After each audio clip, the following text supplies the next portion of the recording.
Growing up, my mom told us how blessed we were that my great-grandfather, along with his 3 sons, migrated from the South and settled on the North End. There were good jobs, schools, and opportunities.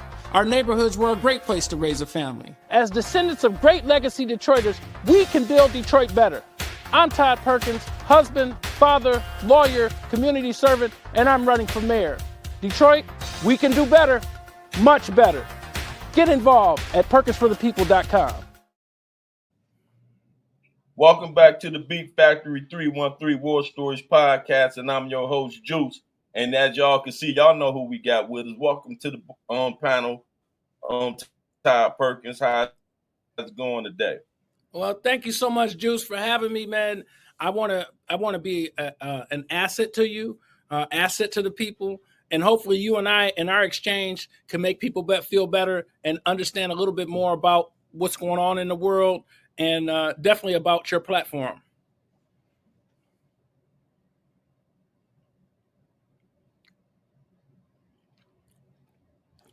Is that my computer? No, Juice is muted. No, I think Juice is frozen again. Yeah, he's frozen. But it is recording, Todd. So No, I understand. I was gonna say if you want to Yeah, I'll do that. just kind of do an introduction. That way, it's recording and it's not so much wasted space. Absolutely. I think that's a great idea. So, to the listening audience, my name is Todd Perkins. I'm running for mayor of the city of Detroit. I'm looking for your vote at the primary August 5th this summer, Tuesday, August 5th, 2025. I need your vote. I'm a lifelong resident. Well, not resident. I've been back and forth, but I'm a lifelong member of the city of Detroit. I was born and raised here. I intend to make my home here. I have made my home in the home that I grew up on. And interestingly enough, when we look at so Juice, I was just doing my intro because it seemed like you were frozen a little bit. I was just giving your listening audience something about me, and I was going back and I was introducing myself, and I was talking about that commercial. That commercial is shot on my block where I live at. I grew up on that block, and that's where I live today. So I remember that block when that block had houses in every lot that's vacant today. There used to be houses there. So, that's kind of the story that I'm telling, and I'm telling in this campaign about coming back to these neighborhoods, coming back and giving them the attention that people are seeing in the downtown area. We need to see that attention in that particular area. And, people ask, okay. I'm sorry, someone came in, but people ask, what will motivate businesses and industry to want to come to the neighborhoods. One, when you create an area in which they feel safe, and meaning that you have interactive communities working together with public safety, people are going to feel safer. And I know that our communities, our neighborhoods are a great investment. There's something called return on investment, ROI, as you might know from some of your investment portfolios. Mm-hmm. We probably have the best ROI in the country. You just have to make people feel and understand that they're going to be safe and their investments are going to be safe. And the fact that this is a great place to raise a family and a great place to continue to reside. And we're going to make it better, much better. Now, what makes you stand out from the rest of the candidates? What you think? Well, I can be real with you. And sometimes when you're on these shows, and I think that your audience can understand when I say, I believe that I'm more real than all of them. Well, because of where I grew up, how I grew up, the people that I interact with people every day who have problems, right?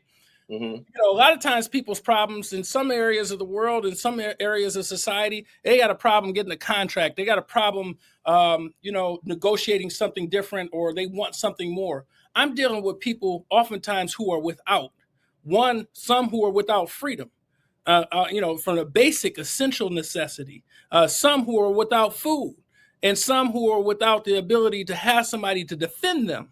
So these are real situations. And, a lot of times the people that I meet that I serve as their attorney, they're not the person that I initially meet. I meet some people like someone like you who has resources and has access and probably has assets to retain a lawyer. Sometimes those are the people that send me to family members who don't. So I'm connected in not only from the highs, but to, I don't like to say the lows, but if you talk about the hierarchy of society, I deal with them all. I deal with them all because that's my stock and trade. That's what I do as a lawyer. I don't ever want to stop doing that. As far as day one after November 4th, when I become elected mayor, I'm done practicing law, but I'm still going to serve the city of Detroit the same way that I practice, and treating people with decency, with respect, with empathy, and trying to understand the situation in which they find themselves. And I have to. That's what I've made as far as my business, is that I have to understand how people are, and being a lawyer, you have to do that in order to effectively represent. So there's no lawyer who's involved in this particular election cycle. Even if there was, I guarantee you I can match wits with them and surpass what they've done. I've been doing this 28 years as practicing law. I've been downtown in this office right now, where I'm at right now, for 27 years. Not necessarily this office, but in this building. And I don't believe anybody has the ability, the skill set to negotiate, to force and bring people to task, and bring people to court if we need to. So that's what I offer. And more importantly, I understand, and I can speak better on their behalf than any of the other people can.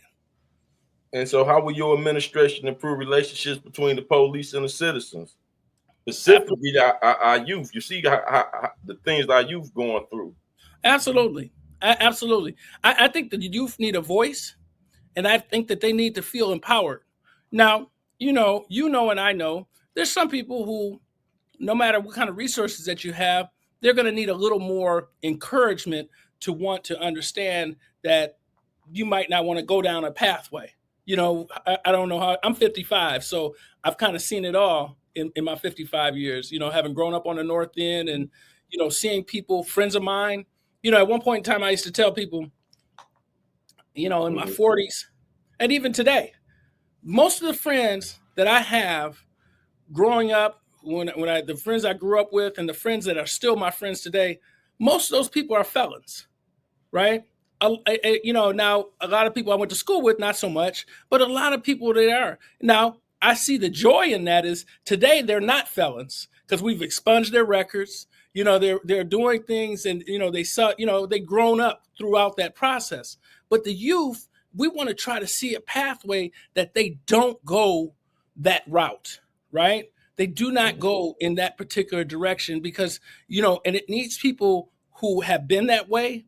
So what I first want to do is I'm looking to create a youth organization in which they are tied in with people who are established members of society. So when I say established members, I'm talking about people who are working in particular industries, sort of a mentor relationships, that I want to have a youth organization that speaks directly to council, or speaks directly to the administration, and they have their own hierarchy, and you want to empower them to have a voice.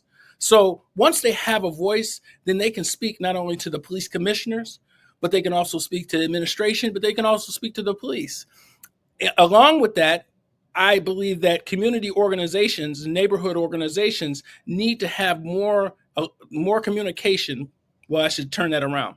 The police need to be communicating more and more directly with neighborhood organizations, because the key is understanding how to work for and service a neighborhood doesn't necessarily mean you always have to police them, because sometimes if you know the police, when they come in certain situations, because you know them, there's a different kind of flavor that they're received by, rather than see people who are strangers, who are telling you what to do, who have these bad attitudes, and who have this inability to provide customer service.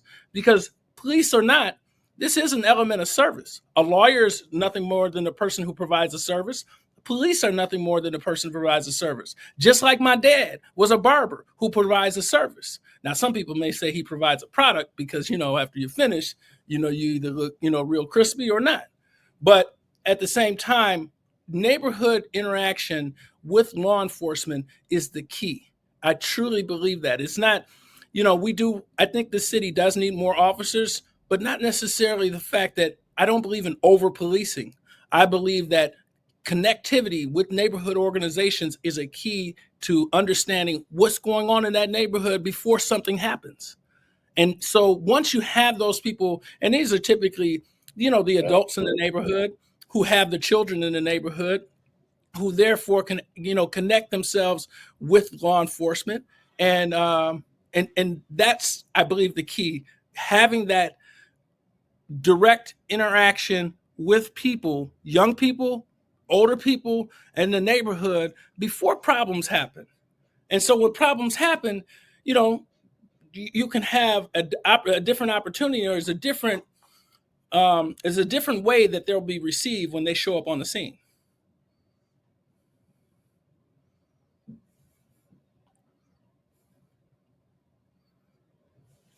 You, Juice.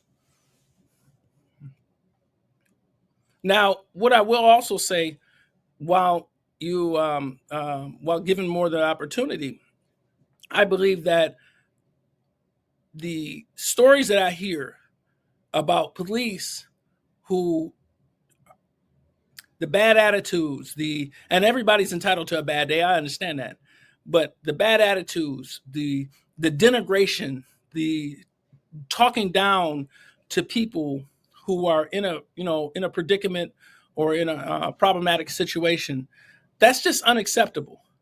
So, just in relationships, when you start off a relationship, if you started off in a bad way, it has nowhere to go but down. So when you see and I hear the stories of young people, and I go to the 11th precinct, 2nd precinct, 12th precinct. I go to those meetings, and oftentimes I'm seeing people who have those complaints about how they were treated, even in a traffic stop. We've all seen that.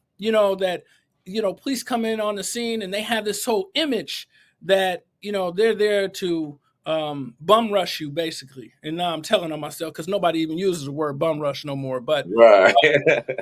But we the same age. We the same age. Are you 55? I'm 53. Okay, well, you're the same age. My younger brother's 53, or he'll be 53 this year.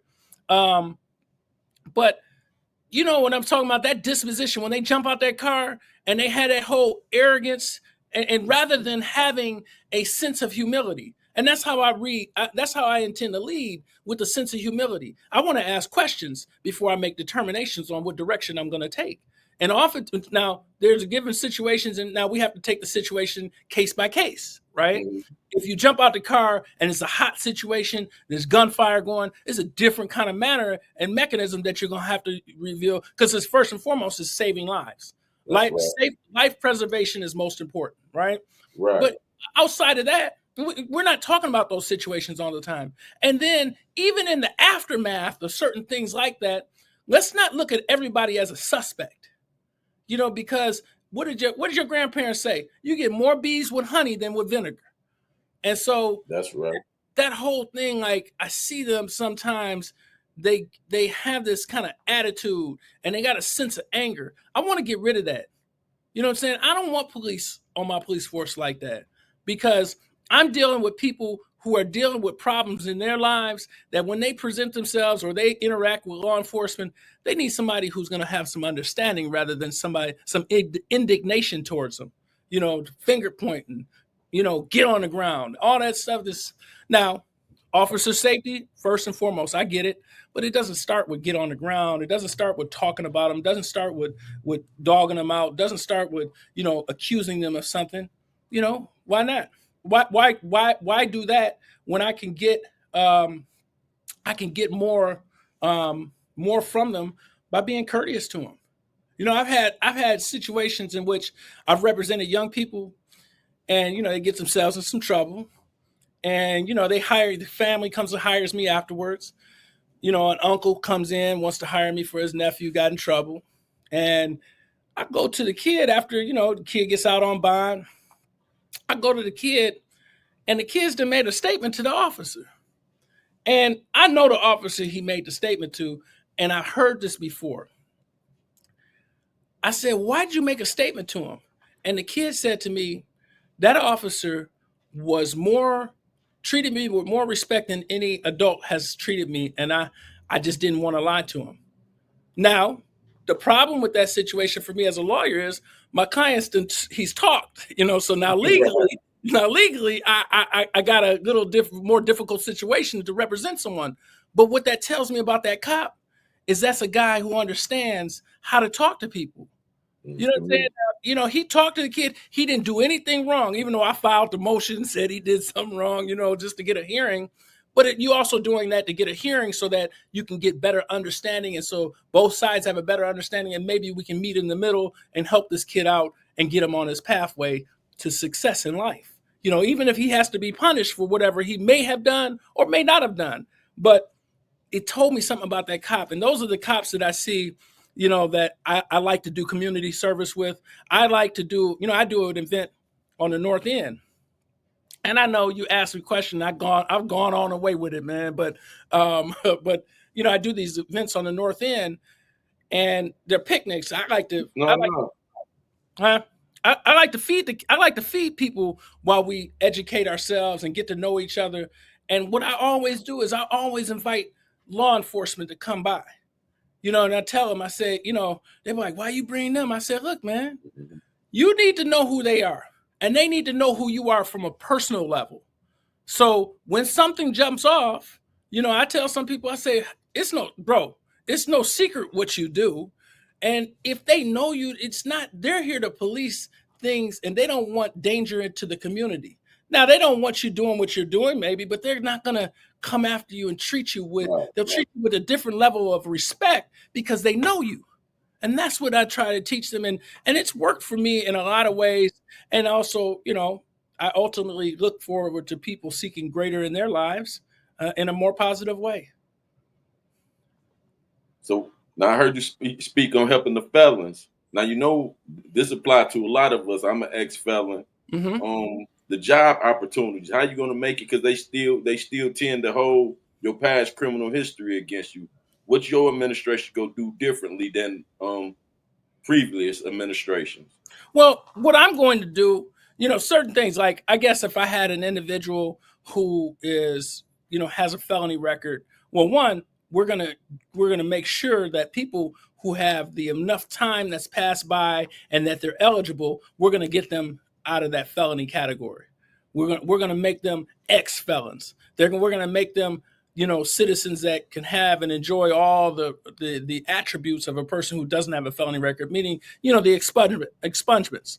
We're also going to continue to lobby for more expansiveness to felony records. Because right now, if you have three felonies, and after 7 years after the last term of probation, you're eligible for an expungement. Now, there's some, like armed robbery is a capital offense, assault with intent to murder is a capital offense, and you can never expunge those. But I believe that if a person has been crime-free for 15 or 20 years, I believe that there should be some bar that we should put out there that a person should be able to enjoy not being a felon. That's right. And that's what I intend to lobby, because, you've seen it in yourself. Like, whatever happened that caused, like friends of yours, you've seen them go down that route and, keep on. Like some people my dad used to tell me, like, he used to tell us on the front porch, he says, y'all gonna keep on throwing bricks at the penitentiary, they're gonna open the door for you. And sometimes it's like, I'll give you an example. When I see younger kids and I represent them and I say, man, they want to give you they want to try to give you 7 years. He says, man, give me 2 years, I'll jump on that. They're gonna say they'll jump on 2 years even if their case is even better than that. And I'm thinking, we can do better than that. And they're like, no, we can take the 2 years. That's when they're 20. But when I run into people who are my age or 40 and up, that 2 years becomes something entirely different. They don't see the value of having given up that 2 years or that 3 years or 4 years until you get to a certain age. But what I believe is that kid at 20, no matter what he's done, at some point in time, when he's demonstrated himself to be a contributing citizen, I think that he should enjoy that.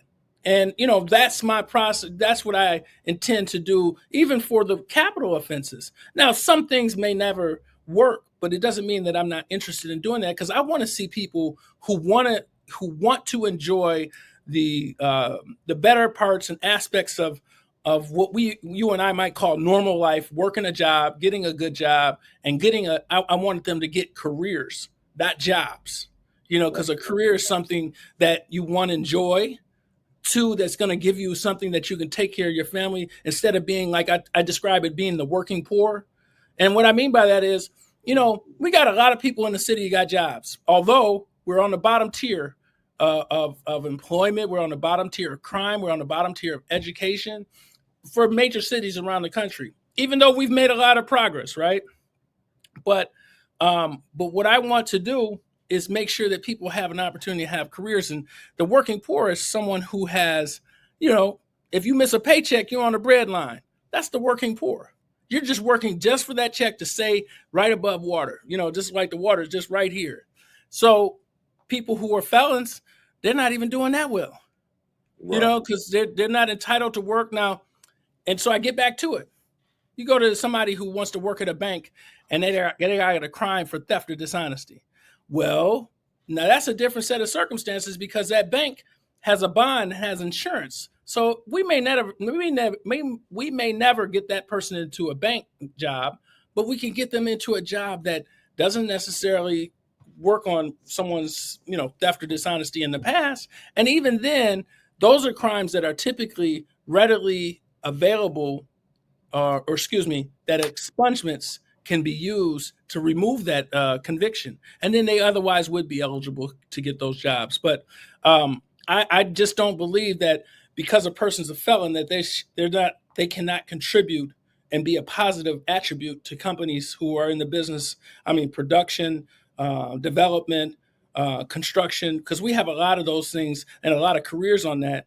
That I don't see our citizens in the city of Detroit who are enjoying that, the $25 an hour jobs, the $20 an hour jobs, because we know no matter if you make $12 an hour, you're not making it.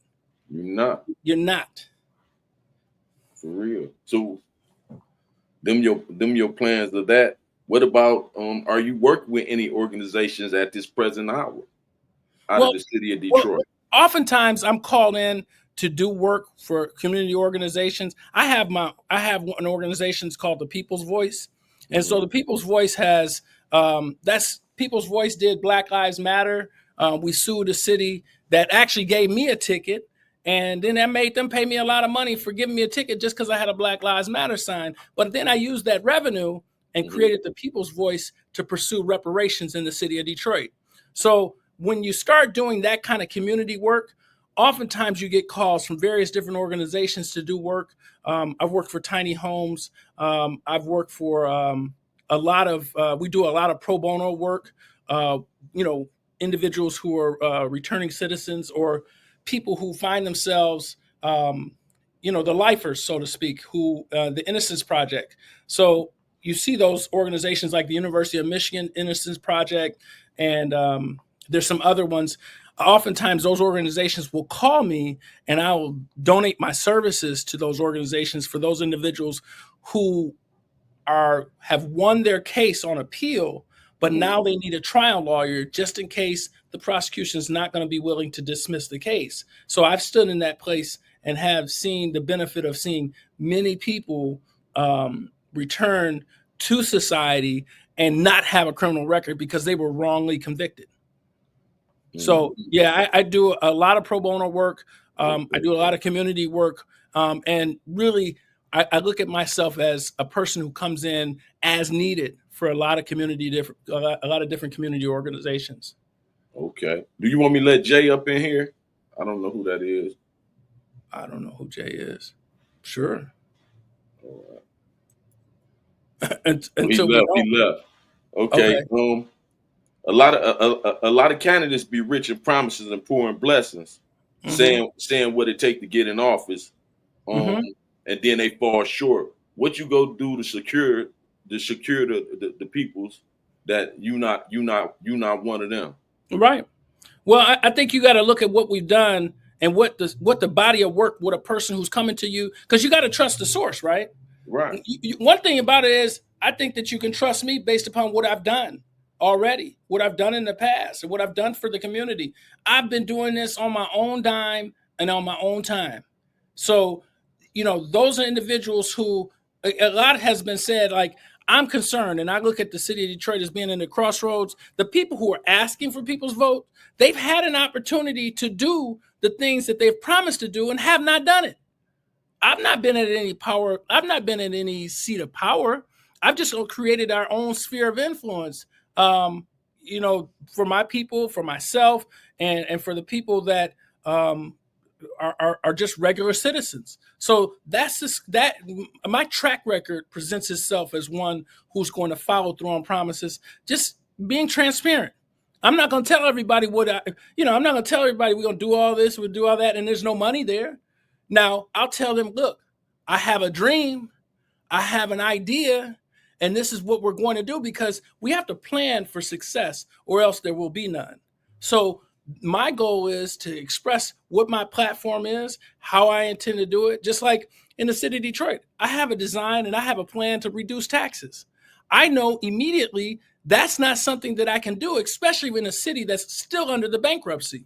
So if people understand how this bankruptcy works, let's say, for instance, as mayor, I say that 2.4%, which is money that the city, it generates about $440 million a year of revenue for the city of Detroit. And let's say I want to get rid of that. Now, that's too much money to lose from our budget to be able to say, let's get rid of it. And if I decided to do that, they take my behind over to federal court and they tell that judge, the creditors that we owe money to, the creditors will say, look, Perkins wants to take away this tax. We're not going to allow him to do that. And the federal judge will order that I probably couldn't do it. But knowing that and understanding that, we're still planning for an opportunity to make Detroit not as expensive so that we don't have people leaving to go to Taylor and Westland because their insurance is so cheap, or the fact that property taxes are so cheap, and we lose people that look like us and that have spent their lives here and would otherwise spend their entire lives here, but for the fact that it becomes too expensive. So getting back to it, you got to trust what people have done already. And what I've done already is demonstrated to you, I'm going to be in your corner. I'm in people's corner every day for people who, a lot of people might turn their nose up at. A lot of people turn their nose up at me because of who I associate with or who I work for. You have to trust the source. Nah, it's already hard enough to get the children to go to school. And then what they did was shut down all the schools and then send them to everybody go to one school where the kids from out that neighborhood probably got problems with them kids in the new neighborhood going to that new school. So how you see resolving that? And there's no recreation or nothing for the children. Like when we was growing up, we had 4-H's and all them type of programs, the Boys and Girls Club and so forth. You feel me? What you see you doing, you and your administration doing about the schooling for the children? Well, Juice, let me correct you. Let me add something to what you said. You also forgot the swimmobiles. Okay. You right, the swimmobile, right. They used to come to the blocks. Yeah. So instead of us turning on the fire hydrant, they bring the swimmobile, remember? And so, swimmobile. Yeah. Yep. So I definitely believe that recreation and access to kids being able to recreate themselves, because kids got a lot of energy. They need that energy to work itself and to have sort areas. There are some areas and pockets in the city where those things are available, but I don't think the city markets that to those kids and really makes it available, because you're right. What happens in the school system, they don't look at it from the perspective of how you look at it or how I might look at it, in the sense they say, oh, we got a school building for you and all things are great. Man, come on, man. You got to understand, I'm from the North End. So back in the day, the North End at Northern, they used to chase Derek Coleman home because he was 12th Street. I mean, it was all good in a certain way. Nobody really got messed over, but, it was still, and that was 30 years ago, 40 years ago. So today's time is even worse, because these kids have, they don't have the mentorship that we had. You understand? Because I think that I believe that people that look like you and me and are of the same sex as you as me, it's just less of us. It's so much less of us that, the responsibility is on you and me. Exactly. We got to step up our game to reach more of these kids right now, because at 55, I'm still not too old to be able to understand and to be able to have an access point. And what I do, let me show you the unique thing that I do. I'm a lawyer, and I got lawyers that work here. I don't hire lawyers that are older than me. I hire lawyers that are younger than me, so they have a greater access point than me, so that sometimes when they may not understand me, I take my partner. My partner's 40 years old. He's got a better understanding sometimes. And sometimes that may happen, but I want to let them know, look, there's something for everybody in this firm, just like there's going to be something for everybody in our administration. But getting back to the schools, one thing is you have to understand the administration, the mayor, doesn't have any say so in the school system, but I do believe that we can be assisting and provide assistance to the superintendent in the Detroit Public Schools.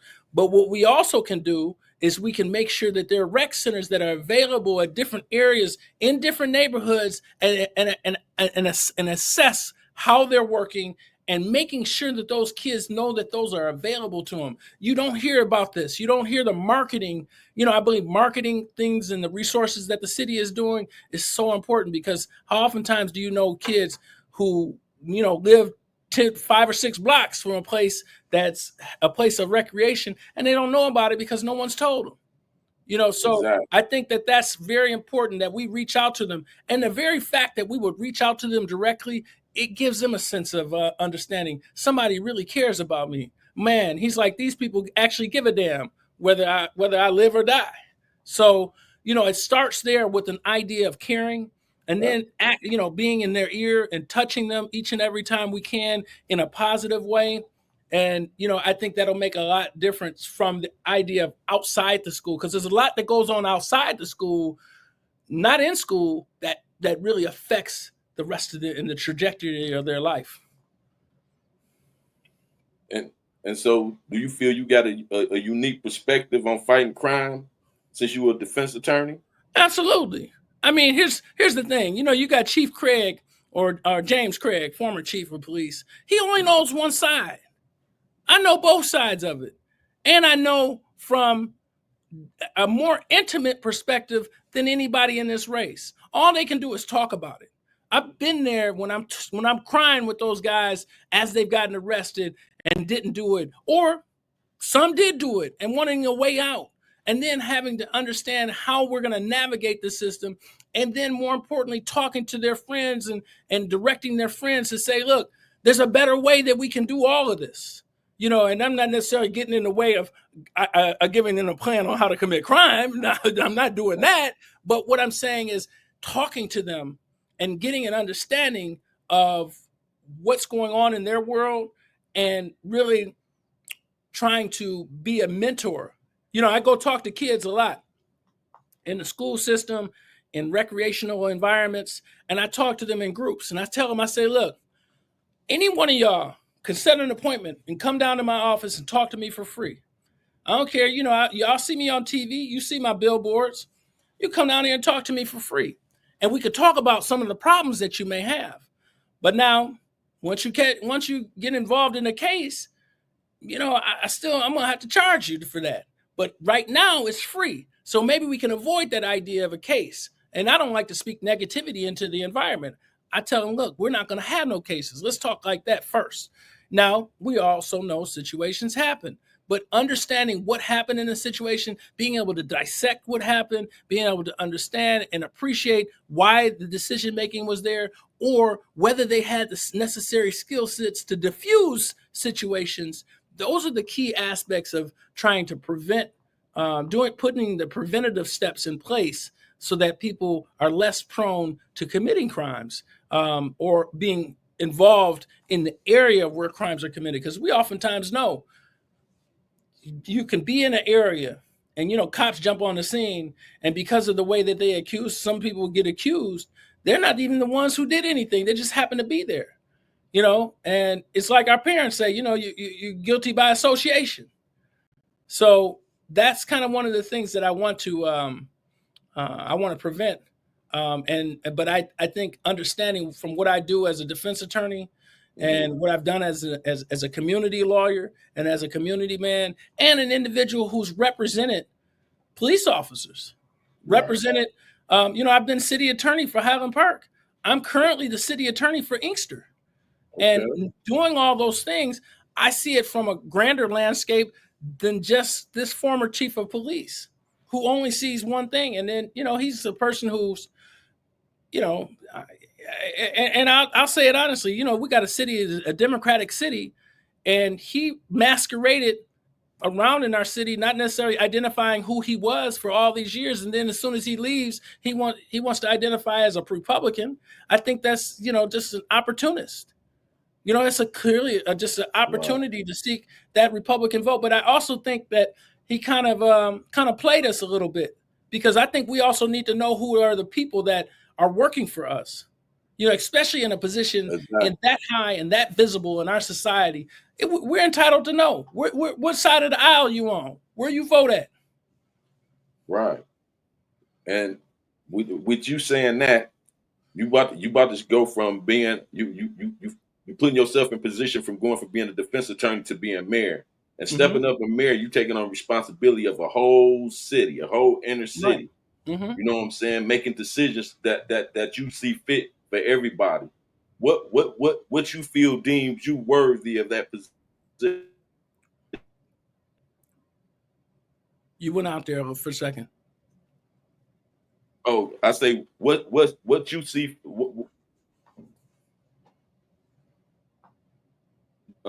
fit that position to me. Okay, I heard it. It was breaking up a little bit. I heard it though. Go out again. So, no, I got it. I understand. So what I believe makes me right for that position is because I'm doing it every day on individual lives, groups of individuals, and larger people, and even for cities like the city of Inkster. I'm not the mayor of the city of Inkster, but I'm the mayor's lawyer. I'm the city council's lawyer, and I advise them. And I have the benefit of seeing how well the city of Inkster's run by an individual who is a mayor. The mayor, the mayor of the city of Inkster is a lawyer. I'm sorry, I meant to say he's a lawyer. He's actually a guy who I went to law school with, and was a very, very good lawyer. And he decided to serve his city, and he understands how the process works, and he understands, having done and practiced law like I've done, and created and built ourselves up. First and foremost, beyond that, and I'm jumping back, I'm jumping around here a little bit. It sounds like it, but I'm kind of excited about the question. I'm the only self-made CEO that's running for mayor. Now you have all these people who are, you've got these people who are tout themselves and anything else, but I built this place when it was nothing. I had nothing. Man, I want to share my announcement thing. I'll get your number or email, and I'm going to share my announcement. And I stick by that. Man, I came from the North End. When I got my law license, I didn't want a job. I wanted to serve the people. You know what they did? My homeboy in the North End gave me a car. Then the neighborhood kept the car running. They introduced me to their friends. So then I went east, then I went west, then I went southwest, and I've been all over the country. And I've been doing that as a lawyer. You're doing the work of what you do as a mayor in the city of Detroit. As a lawyer, that's what you're doing.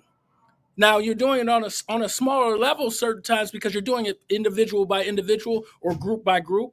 But it's the process of understanding of how to treat people and how to manage people's expectations, which is something that I don't think anyone else is able to do. So I'm responsible for creating and balancing budgets or assisting in that process in both cities, and I've been involved in cities that were financially distressed. Although I think Inkster is a city that is really growing out of that way and now getting back into I believe financial prominence. But again, these are the things, and no one else can say that they did that.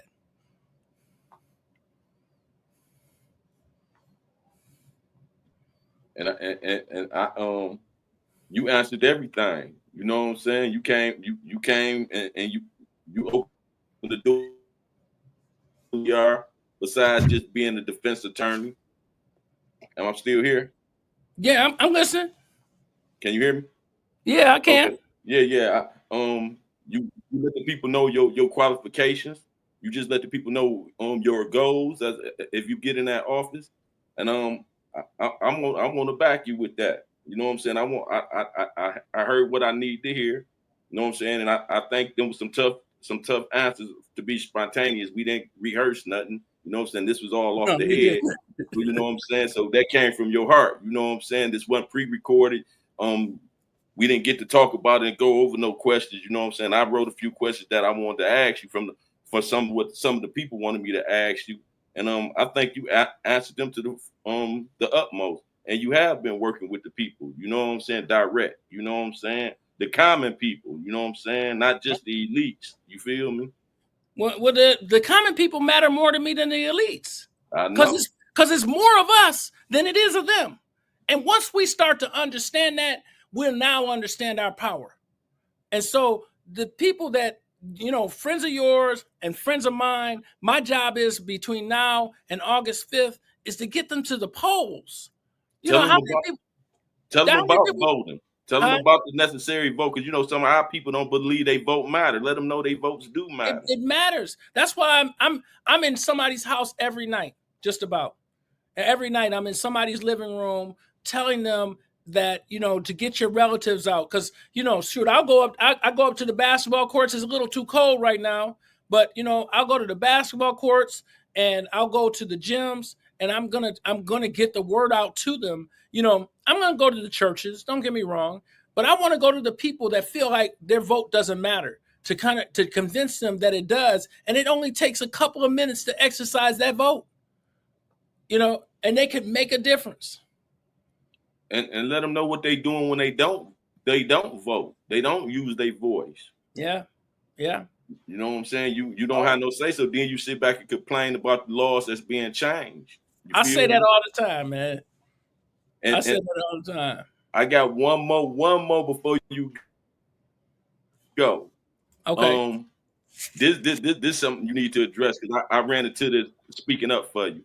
Um, some of the guys that's been incarcerated hmm feel like y'all lost communication on their appeals and stuff. What do you hmm say about those who might try to speak about their appeals and stuff? What might have some of the situations that might have hindered y'all from furthering on with y'all work together on the appeal? Well, I 'Cause mean, I know. every appeal is different, right? Hmm. And I don't want to give people false hope. It's just like just a couple of weeks ago, it takes a long time with certain appeals, especially with somebody doing life, right? And it takes a long time. I just was, what is it, 2 weeks ago, 3 weeks ago?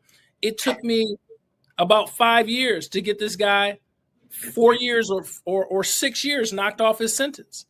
But I mean, it took that much time for that to happen. And I'm only asking sometimes if people are going to be patient with me, because it is a long process, because it wouldn't have happened this way. And I'll give you another example. Back in 2015, I won't use the name, or maybe 2014, guy hires me and I tell him, I said, look, man, we're going to need for the law to change in order for us to get the relief that we wanted. It's coming, but we have to process that. In the meantime, I'm meeting with the prosecutor and working on that prosecutor. So this individual had a 60 to 90-year sentence.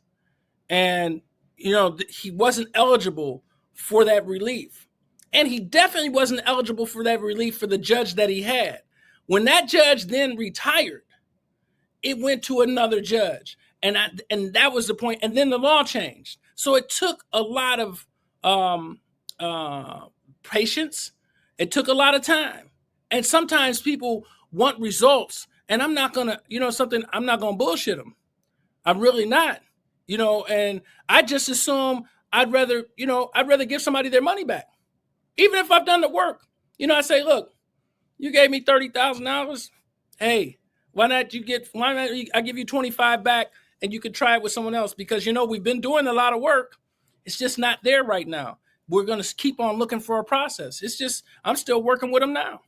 I work with many, many people, and I have on my list, and everybody's case counts. It's just timing a lot of times. You're waiting on you know, in the law, you can't talk about judge shopping, right? That's Right. not something you could really talk about. But that's a reality that's a game that we all play. You know, Exactly. I was able to get this guy out. He did wind up doing 35 years or 36 years, but he didn't do 60. But Right. he also understand he and his wife understood the process. And that, he understood the process more than his wife did because his wife was like, why aren't y'all two doing this and this and this? I said, hold on, just give it some time, and wound up getting him out. And it took us a year to get him closed out, but got him out on bond, and it does work. But sometimes, as much as you try it, as much as you research, and there can always, like, over the course of time, like for the past 3-4 years, not in the past year or two, but from like 2020 to 2023, the Department of Corrections is a mess. Now, Exactly. now as a lawyer, as a lawyer, there's some facilities that, what I do is I write the facilities, right? I write the director, Heidi Washington, and talk about the process as a lawyer, that I should have this kind of difficulty in talking to people. You understand? I shouldn't have that kind of difficulty that I didn't have before COVID. I understand COVID was a unique situation that kind of put us in a way, that everyone understood the difficulty, but we ain't in COVID no more. Right. So now, oftentimes I won't talk to a lot of clients on the phone unless I can get a call right from the warden's office, which I know is not recorded. Because, if you get that call from that 972 number, Right. even if the lawyer's there, that call is recorded. It's up to Exactly. them to not record the call or to cancel the recording. So there's no privacy in that situation. It's selective privacy, and Exactly. it's selected by that. So yeah, there are issues. And again, wherever it is, call me to task. You know what I'm saying? I'm here to answer those questions. I'm not going to run from none of it.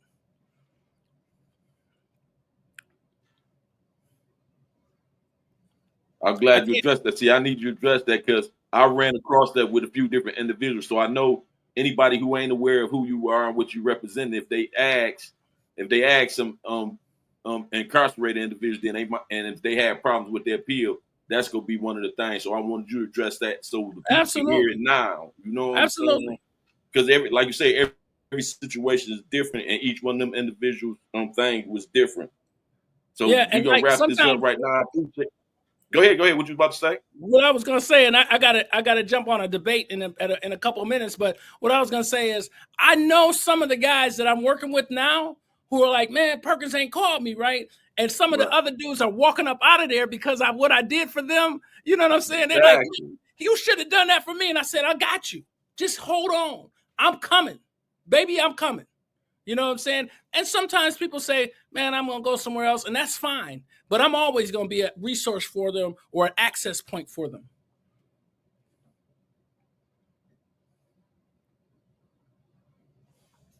Right.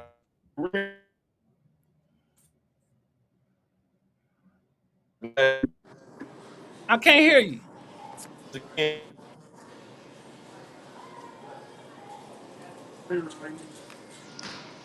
Did we lose him?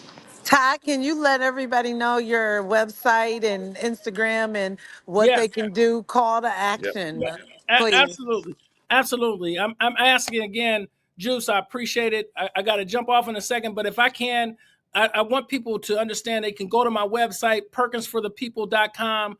If you connect with that website, you can go to the barcode, all of the webinars that we're going to have and the fundraisers that we're going to have, or I like to say friend raisers, that I want people to come out and enjoy and be able to access me, touch me, talk to me, and be able to understand what's going to be there for them in the city of Detroit. Go to that website. You can call my office anytime, 313-964-1702. And we have people to answer that phone 24 hours a day. And again, I'm asking you to share with your people to vote August 5th of this year. Vote Todd Perkins for mayor.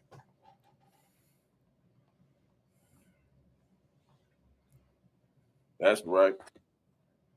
I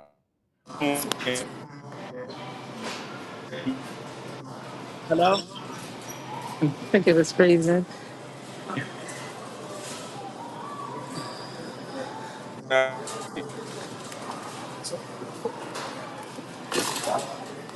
It's breaking up again, Juice, but if I may say, on the website, if you need to register to vote, you can register to vote right in the link that says events. You can request your ballot early as well, and find out where your voting locations are on the website, perkinsforthepeople.com.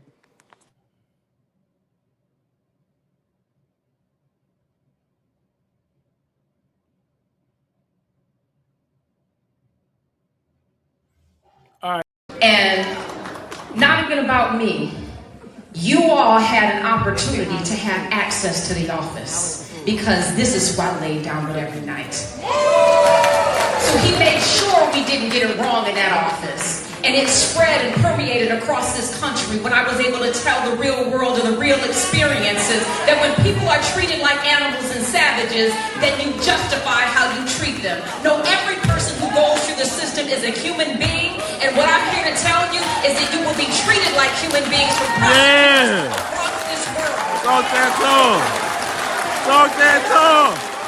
Talk that talk. On behalf of every prosecutor across this country, I apologize for the mistreatment, for the abuse, all the things that have been through. I am with you to end the mass incarceration, to fight for cash bail, to ensure that re-entry for people who have a felony conviction is overturned by people in power, because y'all got a movement over here. Y'all got somebody standing for